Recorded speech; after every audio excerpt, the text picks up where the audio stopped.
In this program, we are going to tackle another issue that people can't seem to accept. In the gospel accounts, Jesus heals the sick, raises people from the dead, and performs all kinds of miracles. The question that people have on their minds is this just a story? Is this something people just made up? Or is it fact?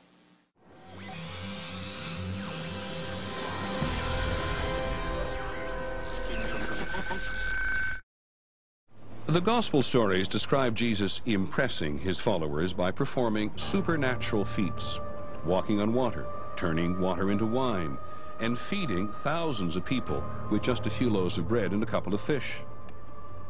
But most scholars we talk to think these stories were invented by the gospel writers as advertisements for Christianity in its early years. In the first century, sick people were thought to be possessed by evil spirits. Did Jesus really heal people? The way I would discuss miracles with someone who adopts a rationalistic viewpoint is to try and get at why they believe miracles don't occur. More often than not, they simply say they just don't believe in them because they don't happen. From that point of view, I try and get behind how do you decide when something actually happens in history? What is your criteria for deciding when something happens? And to see if I can find a consistent worldview on their part. In my experience, I don't find one. They simply have already declared miracles off limits. In that case, you're going to have to find the conversation off limits as well. There's a forced dichotomy between the natural and the supernatural that was created at the time of David Hume and the other Enlightenment thinkers. You don't see any distinction between the natural and the supernatural in the Bible. You don't see those words. You see a difference between God acting and man acting, but that's not the same thing. Well, historians have certain ways of deciding when certain events that are recorded are deemed to be historical, and there's certain criteria they go by. The miracles of Jesus fit all these criteria. For example, they are attested to in multiple independent sources. The fact that Jesus could do miracles is attested not only in the Gospels, but also by pagan sources like the critic Celsus, who admitted that Jesus could do miracles even though he attributed his ability to being an Egyptian magician. We also find the same thing attested in the Jewish historian Josephus. He said that Jesus could work wonders, even though he didn't name specifics. Well, early critics of Christianity, like Celsus the pagan and like the Jewish rabbis, never denied that Jesus actually did miracles. It's only been in the past few hundred years with the Enlightenment that people have denied that Jesus could do miracles. The miracles also fit the criteria of coherence, which means they fit in with what we know of the historical Jesus otherwise.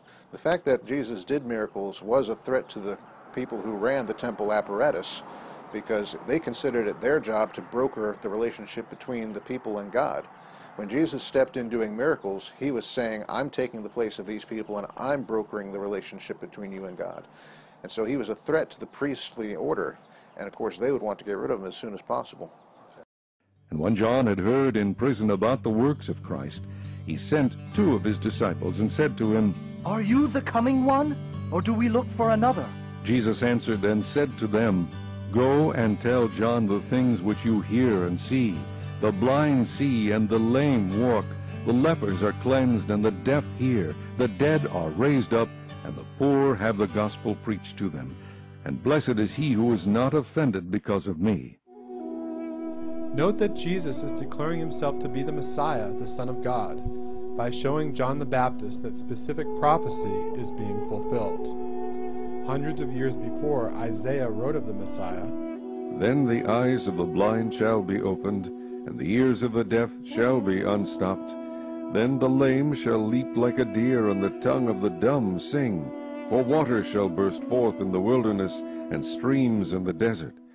At the time of John the Baptist, we have a number of different strands as far as what people expected of the Messiah, but nearly all of them expected some kind of king or prophet or priest, and certainly one that had amazing abilities, such as healing, bringing sight to the blind, or raising the dead.